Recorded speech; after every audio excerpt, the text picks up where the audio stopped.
This channel does not promote any violent, harmful, or illegal activities. All content provided by this channel is meant for an educational purpose only. School service পরীক্ষায় সেরা সাফল্য মানেই oxygen books SSC gateway series. এদিকে এক সপ্তাহের মধ্যে ফের নবান্ন অভিযানে ডাক দিয়েছেন চাকরিহারারা। গত সপ্তাহে নন টিচিং স্টাফ যারা ছিলেন তারা নবান্ন অভিযানে সামিল হয়েছিলেন, আর আজকে শিক্ষক শিক্ষিকারা।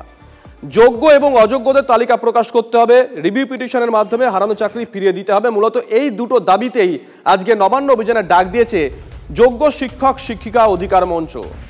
এই মুহূর্তের কি ছবি নবান্নর সামনে, সুব্রত আমাদের সঙ্গে লাইভে রয়েছেন। সুব্রত, লক্ষ্য যখন স্কুল সার্ভিস, সঙ্গে আছে গেটওয়ে সিরিজ, অক্সিজন বুকস।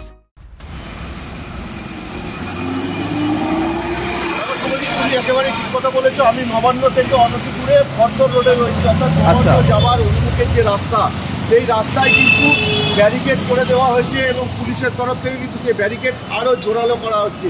অর্থাৎ বড় বড় গার্ডেন বসানো হচ্ছে, সামনে চার দিকে বাঁধা হচ্ছে, কংক্রিটকে ঢালাই করে দেওয়া হচ্ছে। এবং তোমাকে আমি সেই ছবিটা আবার দেখাবো।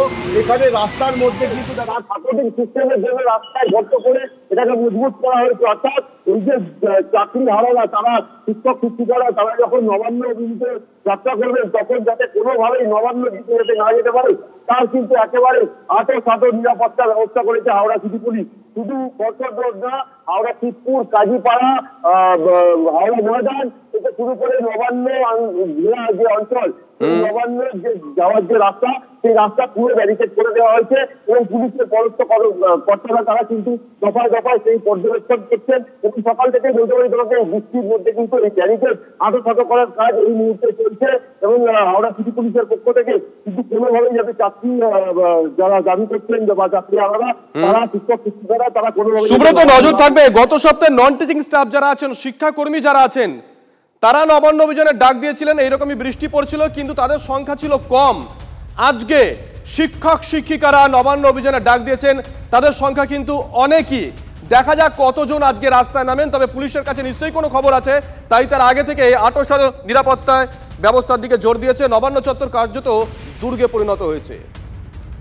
আরও একটা বড় খবরের দিকে আজকে নজর থাকবে আমাদের। আজ ফের হাইকোর্টের ডিভিশন বেঞ্চে এসএসসি মামলার শুনানি। চিহ্নিত দাগি অযোগ্যরা পরীক্ষায় বসতে পারবেন না বলে সম্প্রতি রায় দিয়েছে হাইকোর্টের ডিভিশন বেঞ্চ। তাহলে আজকে কি নিয়ে শুনানি হতে পারে, শ্রাবন্তীর কাছ থেকে জানবো। শ্রাবন্তী,